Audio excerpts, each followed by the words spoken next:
There's live preparing at the moment, which is okay. How long is this, by the way? 1 hour? About 30 minutes. Okay. But we are now live on Facebook. So good afternoon, everybody. I'm Shay Ali here with you on Inspired Online. And this afternoon, we have a very special guest from Melbourne, Australia, but actually Mr. International, Dr. Gary Wohlman. Now, Dr. Gary is an amazing individual who is an expert in communication. He's had an incredible career, including obviously helping people with communication, presentation, using their whole body and engaging their whole physicality in order to do that. And fascinatingly, also a court jester in the past, so that caught my attention as well. So he's used that real physicality in his communication throughout his career. So not only does he do coaching around that, he helps also, work on people's bodies to really embed these teachings, these learnings, these new words into your subconscious, and describes himself as an archaeologist of the soul, which I just love. So from Melbourne, Australia, as I said, but from Russia, from America, from a child of the world, much like myself, as I like to think. Welcome, Dr. Gary. It's lovely to have you on. And I'm going to start. It's lovely to be here. Thank you so much, Shay. No, it's such a pleasure. It's such a pleasure. And I'm going to start with our inspired question, which is, if you had to share your wisdom with the world in a nutshell, what would you say? Yes, well, I used to be called Walnut when I was growing up. Wohlman, Walnut when I was very, very young in my elementary school days. So depending on the size of the nut, what size is a piece of string, in the shortest words, because that's one of the principles I like to teach in my presentation coaching, to speak as a practice for any of us in the what I call the 5S, the simplest, shortest, strongest specific statement. So in the fewest words that carries more power, more impact, more engagement. The words that you shared, you have good memory, by the way, without having much of a chance to share beforehand. That's right. Those words, being an archaeologist of the soul, really epitomizes me. I love, as one of the mentors in my life, the work and the legacy of Michelangelo, as we know, one of the greatest artists of all time. Yeah. And one of the things that Michelangelo, along with being a great sculptor, was known to have said as a great poet of words was, many people know this statement, you might even know it yourselves. Maybe, try me. Yeah, okay. He said, I saw the angel in the marble and I chiseled until I set it free. That's how I see life. I see we're all buried in our own landscapes, each and every one of us in some unique way. And by freeing the layers of the physical tension that's on the surface, going down one layer underneath that, the emotional holding patterns that keep these stored patterns of physical, emotional, and mental fixity in place, people are often buried in their own landscapes. By freeing that emotional layer through some of the body therapy I do, or freeing through emotional release work through the Monty Python, like exaggerating the fears in kind of a theatrical way, and then going deeper still underneath the physical layer, the emotional layer is the creative layer. And that's what seems to happen, that the creativity, which is already inside of us, has a chance to emerge when and the physicality in that order: physical, emotional, creative. And so in the fewest words, then, I see my life dedicated to freeing the physicality and the full self-expression of people, the deep-seated wisdom that's stuck in the body, by creating a feeling of fluidity that people can actually appreciate in not only the thinking, but also in the emotions and the body. I'll give you a good example. Say these words after me.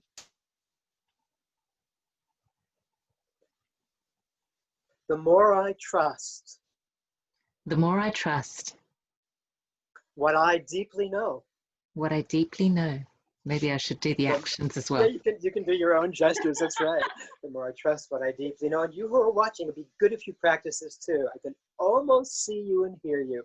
So, the more I trust what I deeply know, The more I trust what I deeply know, the more my thoughts, the more my thoughts, the more my words, the more my words, and the more my actions and the more my actions fully, freely flow. fully, freely flow. Flow.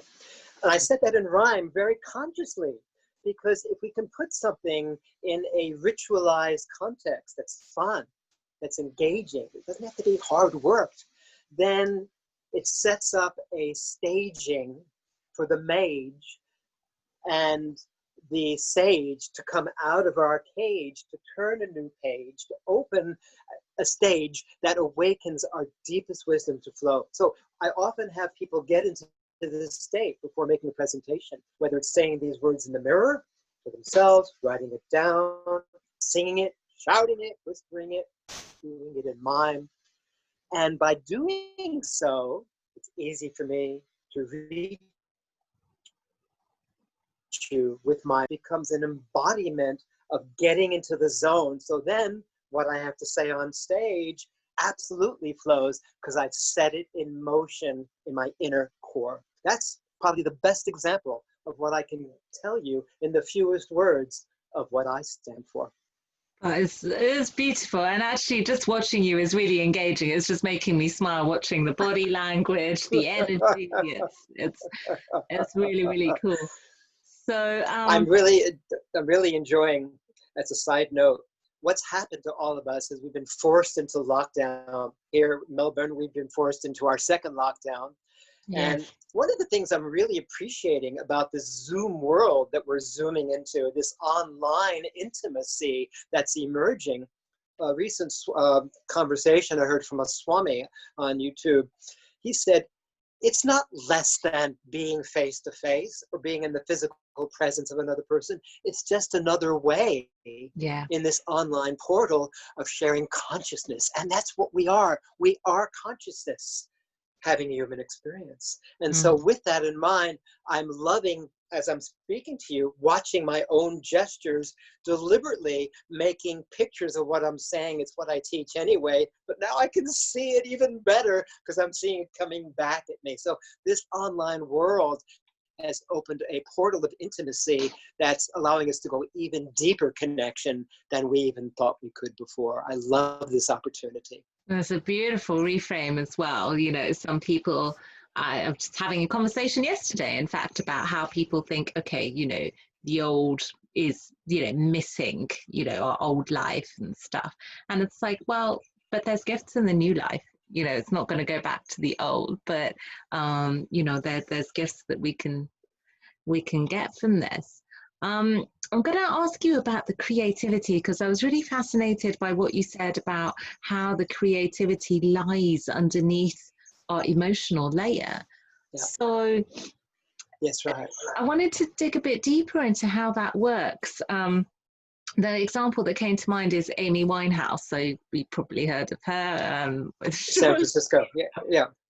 Amy Winehouse is a singer. For those of you that don't know, she passed away aged 27 a few years ago. Yep.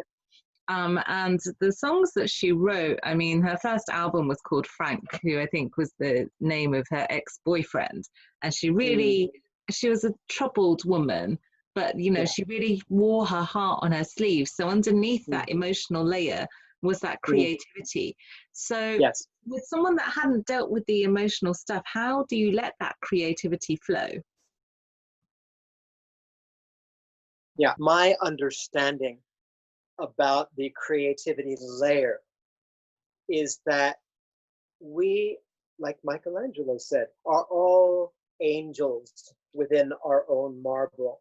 And that if we set free everything unlike that beautiful essence that's already within, that's what's left. It's already there. So many people have not trusted our own creativity. I'm a good example. During this Zooming world that we're launching into, at first, I've been doing lots of presentations and online dancing freedom classes and Nice. coaching online, doing all kinds of opportunities to help people online. And one of the things that's shifted for me is, instead of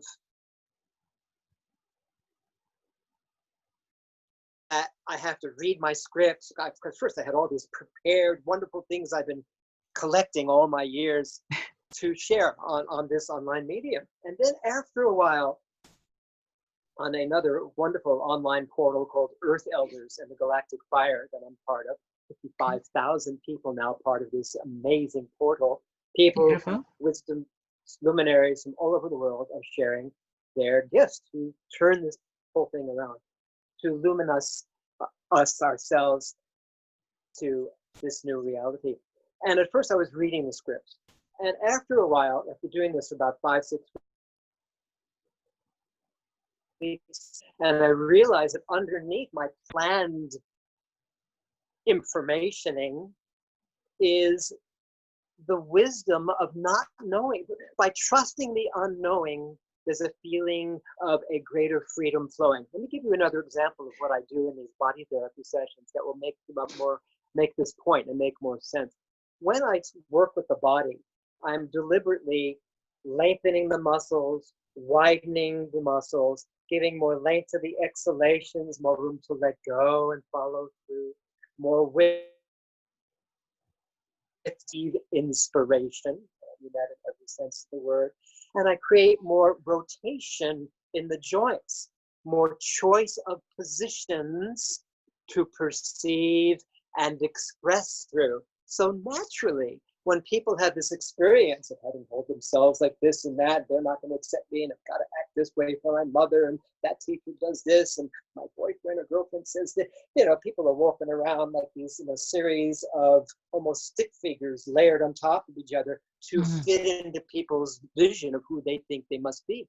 Yeah. And yet, when we lengthen the muscles and the breath, when we widen the muscles and the breath, when we create more choice of positions in the physical body and the mind, we not only perceive with more choices of how to express, but we also then begin to express ourselves creatively. Give you another example we can practice together. Let's do it. Exhale. Yep, do it together, because that's my whole way of doing this. To make more sense, we want to get into the physicality, into the visceral visual connection. So it's speaking not just from the head up, so the head, the heart, the guts, the foundation are all lined up as one. So watch this. Just imagine yourself for a moment, without doing anything, turning your head and eyes as you exhale to the right side. Go ahead, exhaling, look over the right shoulder with your eyes turning to the right, turning to the right, just as far as you can. And then inhale to the center. Breathing in, coming back to center. Exhaling, turning your head and eyes to the left as far as you can. So it's uncomfortable, and back to the center. This process of stretching a little bit, you don't have to do any more right now, but I'm going to guide you through what I do in these sessions, whether it's in front of person in an online session, or the physicality of stretching the muscles while working on their body in the same room. So as you stretch, exhaling the second time, imagine yourself having my hands here, so there's more ability to go a little further than the first time as you turn your head. So then the words that match the actual physical experience becomes more room for me than I once allowed and knew, to see, to express from more angles, more perspectives than I ever allowed and knew. So the matching of the physical sensations and locations with these wise wordings creates an encodement of this new program in the muscle memory. And then if people want to be more creative, often when I work with people who are holding back our creativity, it's largely also a relationship thing about feeling rejected, not feeling heard when we're growing up, as you hinted at there. So imagine yourself with your shoulders up, protecting yourself from being rejected. We've all had experiences like this. Yeah, we have. Put together, place your left hand over your right temple, so the flat of the palm of the hand and the heel of your left hand is on the right side of your head, flush against your right side of the head, keeping your ear open. Okay. Okay. Breathing in, breathing in.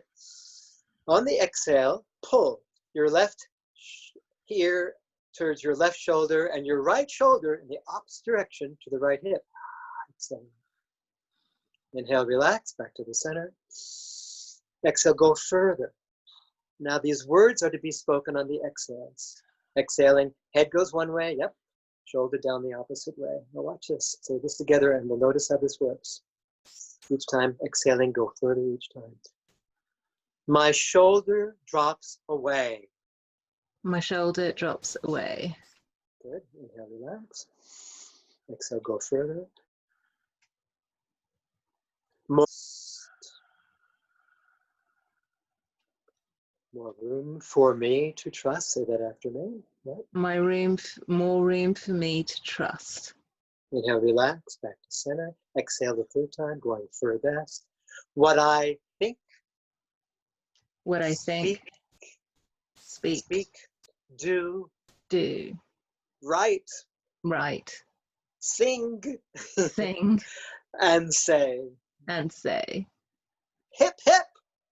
Hooray! Hooray! That silly little expression at the end helps encode it in a way that is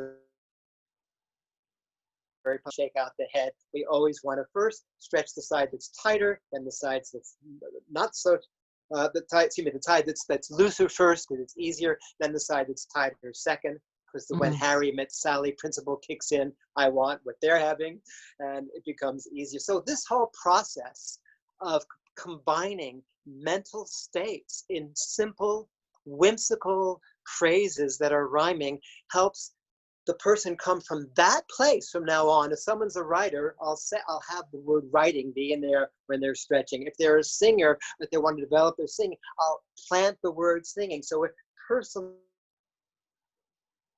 creativity. Is that making sense? Am I making sense? You are making sense. I mean, there's a lot of the more frivolous question perhaps that I'm thinking is, how on earth do you rhyme so easily? I mean, I've studied improv for a long time, and I know how hard it is to think on your feet like that. And you know, not bad, but I'm not as master as you at that. Yeah, I have method in my madness.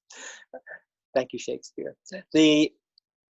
At first, when I started to develop this body therapy method, I was focusing on deep stretching with breath, visualization, and because I had such an excellent training in my secondary school in the English department of Horace Mann Private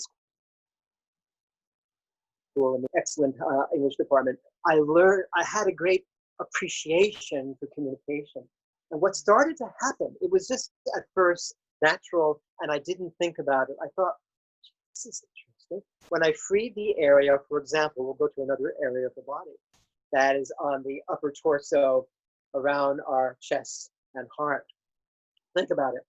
At times when you have felt hurt or rejected in a relationship and you carried the pain, you who are listening to me and me myself as well, because this has happened to every one of us, hasn't it? There's this, at first, this very wise, intelligent intentionality of, I don't want to get hurt again, it's too painful, so I'm going to tighten this area involved in a relationship like that and get hurt again. But the truth is, we're all going to get hurt. It's part of life.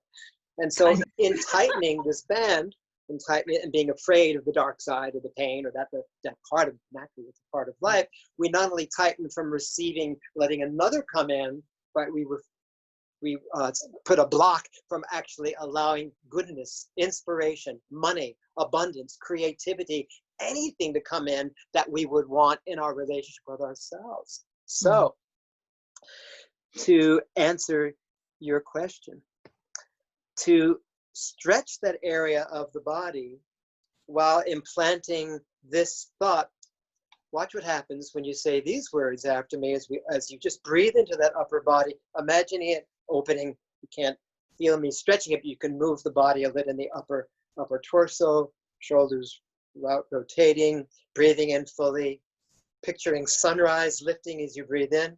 Each inhale is sunrise, breathing into the heart. I'm ready to have it all. I'm ready to have it all. And take a deep breath in. What matters the most to me? What matters the most to me?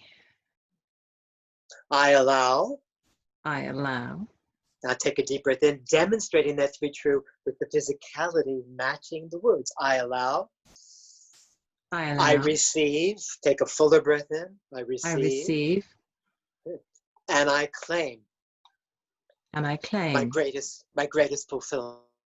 My greatest fulfillment. So we're creating a default program for now. Yeah. So we're creating a new default program that becomes more interesting than the old litany that is kept.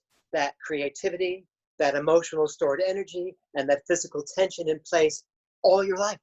We're doing that by making it more interesting. So by doing the silly little rhymes, to answer your question, now I remember what you asked me. At first, I didn't know what I was going to be saying. I just picked a sentence that seemed to match.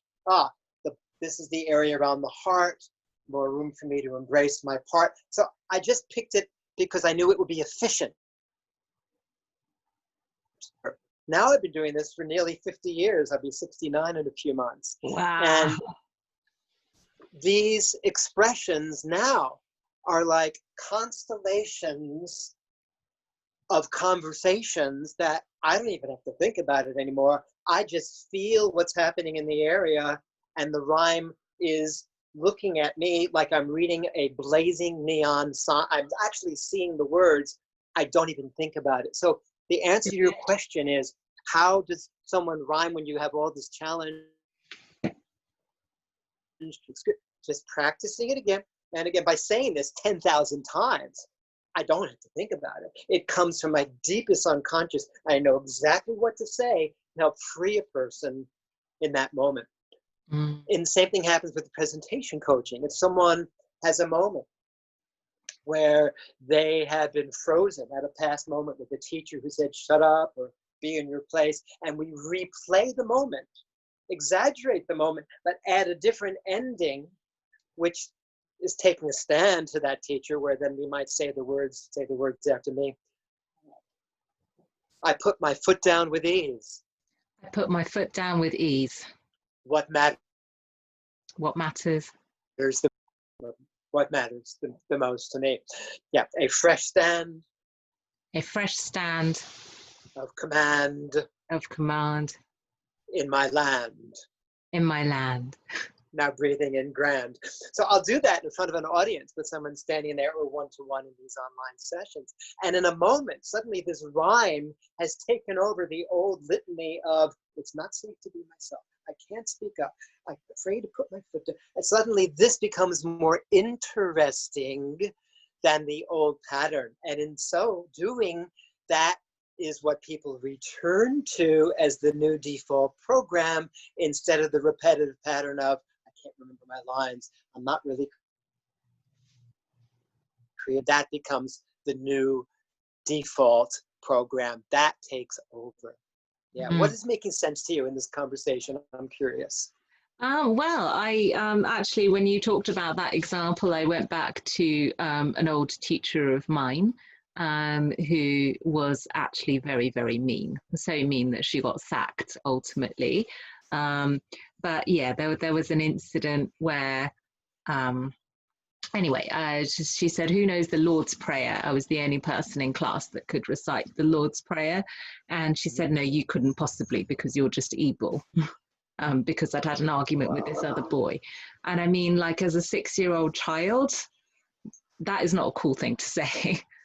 Exactly. So this is really good that you said that, because Yeah. when someone online can share this conversation with me, this is where, ever since that happened in my life, because everyone remembers that moment. Everyone will remember that moment.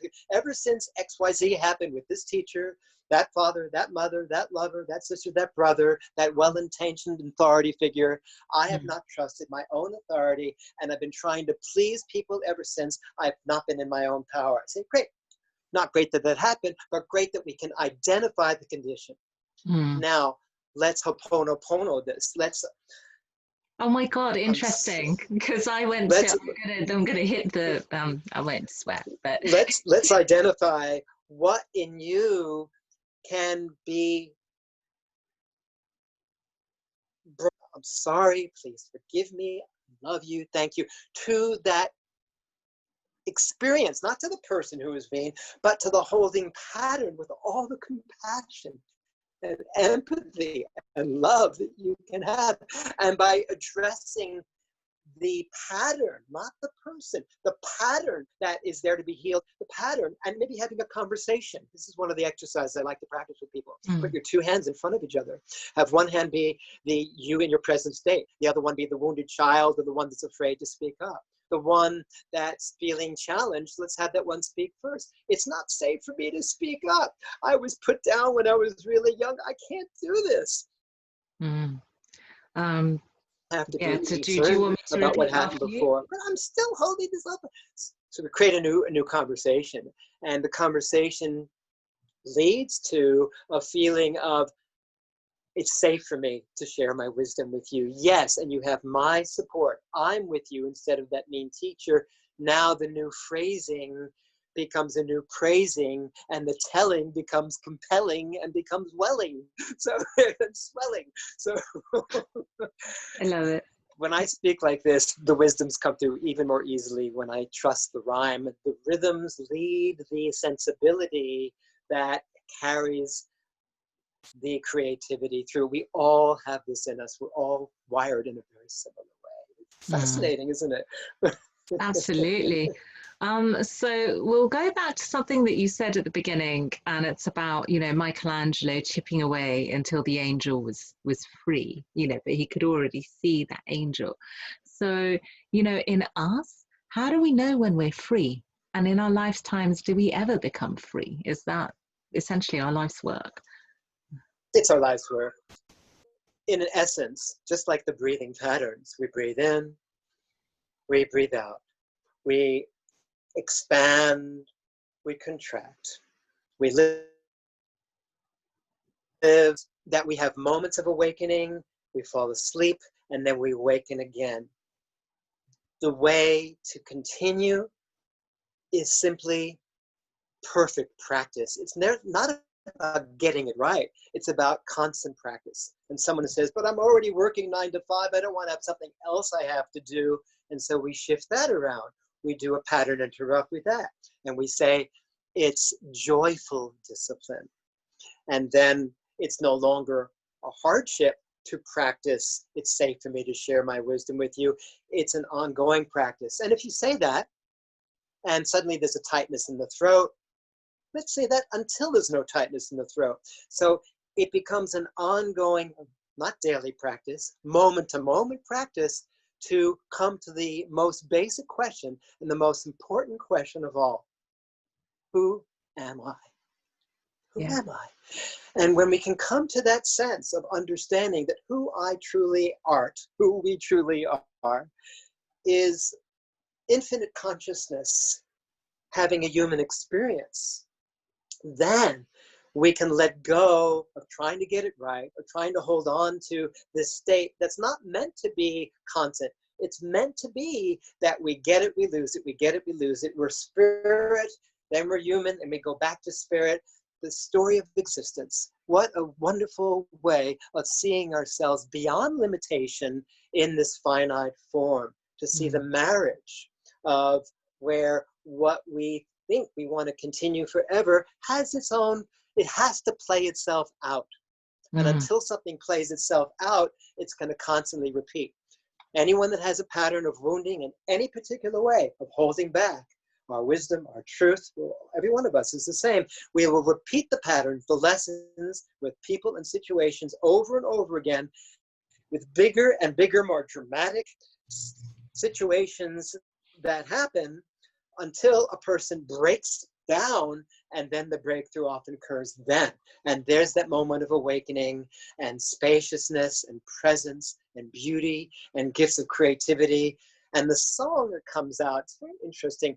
I remember once reading about creativity from studies that took place of people that are highly creative. Creative. We're all highly creative. And the study basically came to the research finding of the greatest creativity often occurs at that place in between tension and relaxation.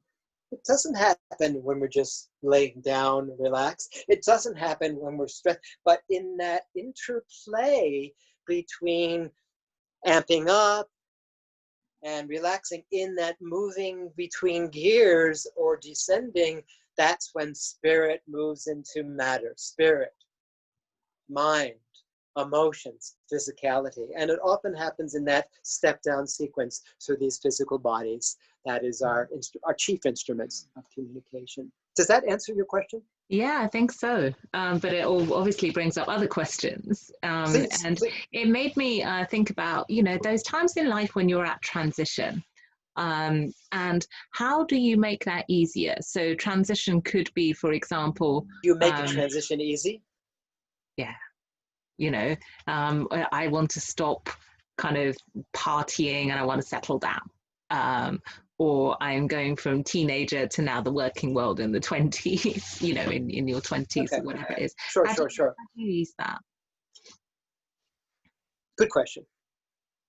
Whenever someone poses to me a challenge, I like to use a particular formula that I've developed that will take that challenge and will physicalize it so it makes more sense, and then also applies to whoever's listening and watching and witnessing at the time. So if you see what I'm doing with my fingers, what's the shape of my fingers right now? It's a triangle. Exactly. And in this triangle, imagine the three letters on each of the three apexes of P-E-A. I call this, in my presentation coaching, the P formula. Okay. And the P formula is a way of introducing a cycle of communication that would help any communicator, any developing leader, anyone who wants to get a message out or transition from one stage to another, to have it be an elegant, efficient streamline. P is the point, the principle, the point of view that you've just asked me about. How do you transition from one state to another, from one stage of life to another?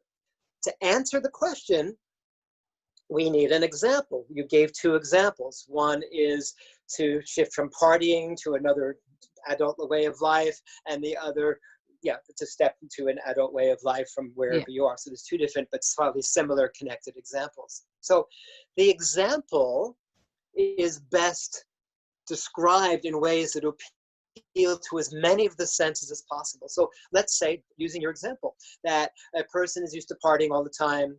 I partied a lot when I was younger, and until I knew how much of a party I am. I am such a party. Such so much fun. I am embodiment.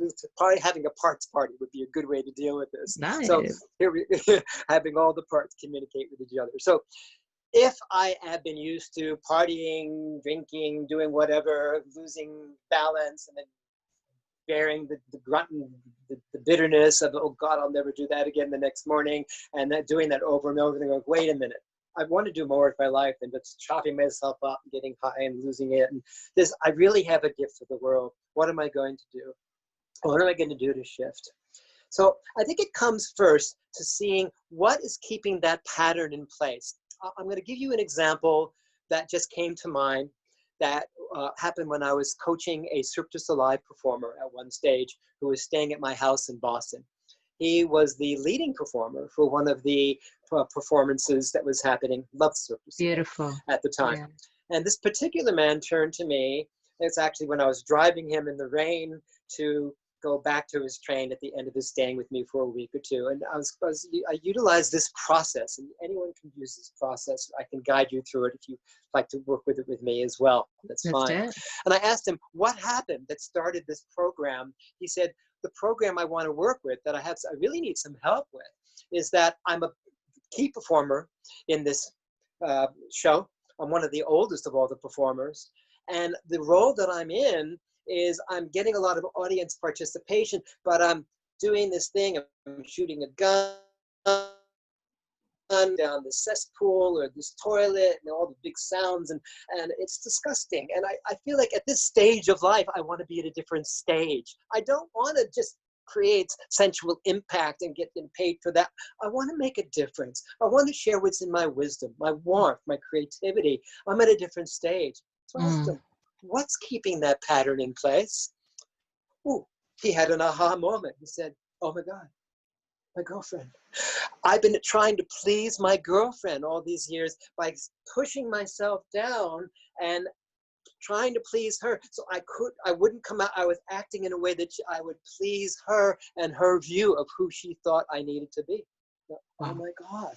So let's see what would be a way of stepping into the new stage for you in your upcoming performances or new stage of life. This is a good example. And we came up with a new sentence together that we framed. And the sentence that he developed was, it's safe for me. He was crying at this point with the rain pouring down all around outside because he was really reaching the depth of the pain that kept the pattern repeating. It's safe for me, he said, to be myself on all stages of my life. It's a really simple statement, but it took him away from trying to please others to fit into their movie.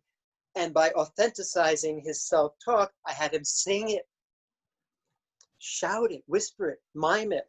And by the time we finished the conversation, his face was all wet with tears, and I let him off at the train station. He had a whole different train of thought, be this person that he wanted to be by remembering this new statement rather than realizing this was pleasing the old way, the old woman, the old show, the old me. I no longer have to do that. Whenever we practiced it, there was a physical sensation, a deepening in the breath of the voice, speaking in a feeling of resonance in his residence. The eyes lit up, the spine grew tall. So when you're making these statements, there's a physicality that matches the words that allowed him to migrate from one stage and transition to the next. Is that a good example for you? Yeah, it's a lovely example and a beautiful way to deal with it. I'm curious, what happened to his life? Do you know? No, I never saw him again. You know, when that happens, I assume that that was the result, because I get that with clients as well. You know, and often we don't see someone again, and it doesn't matter. There was another time, it was also in Boston, one of the best examples, and I use this on a lot of my keynote presentations as a really good example for people who do not trust that their wisdom, their vision, their message matters, their word, that they're worthy. And so this one time I had an ad in something called Lawyers Weekly in Boston. And it was in this presentation coaching that is this more visceral combining of all this theatrical approach and deep emotional release work with the psychodrama that I'd studied with J.L. Marino and all the body. I put this all into this one focus. And this one ad basically said that I help lawyers and barristers with courtroom presentations to be more engaging and to come from their own inner authority. And this man, who happened to be a lawyer, a barrister, answered my call. It's great that you're a lawyer, so you'll appreciate this. And he said, look, come into my office, I need help. I want some help in getting I have a new business, but no one's buying my new business. So I go into his business, the time when you could go into people's businesses and physically face to face. And that time will come again, I'm sure. That's right. But this is great too. This is not less than, it just adds to the ways we can connect. It's different. If I come into his office, his name is Ken.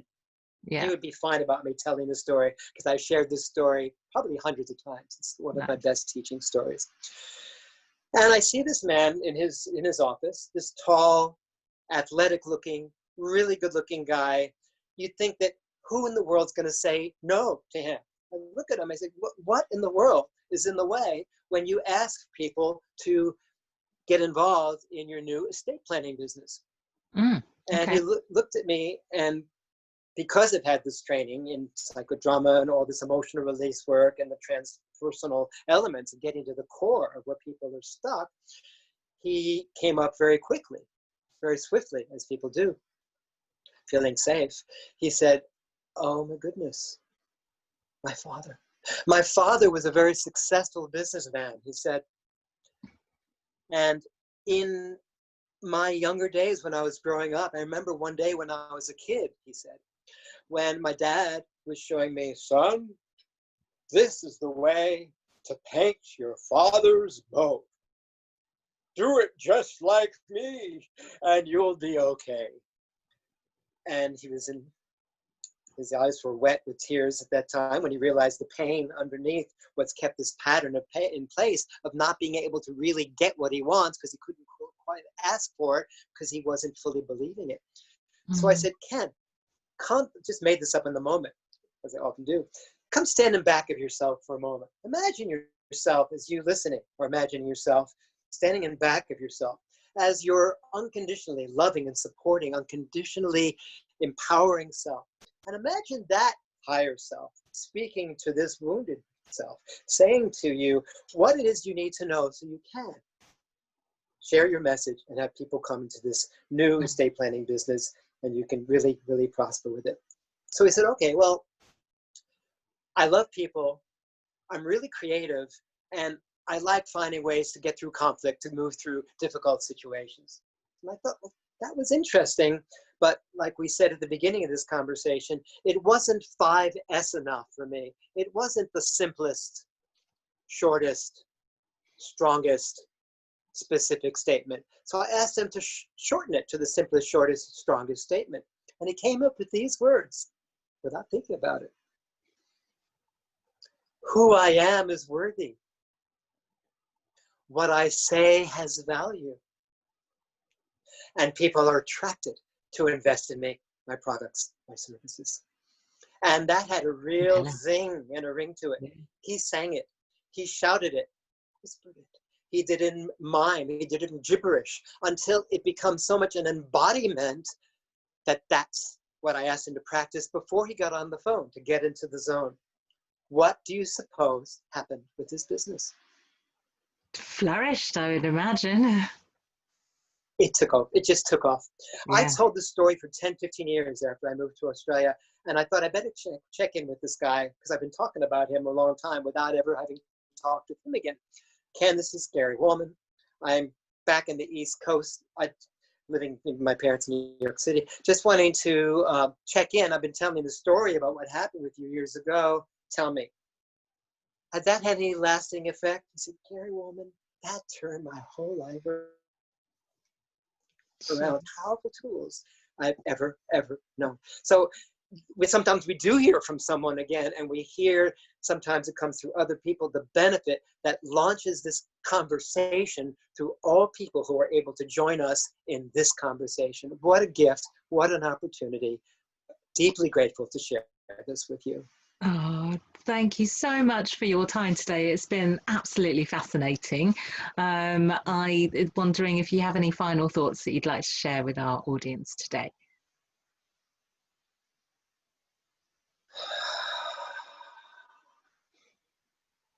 My first reaction in hearing you ask me that, Shay, is to pause, to have myself pause before I give you this answer.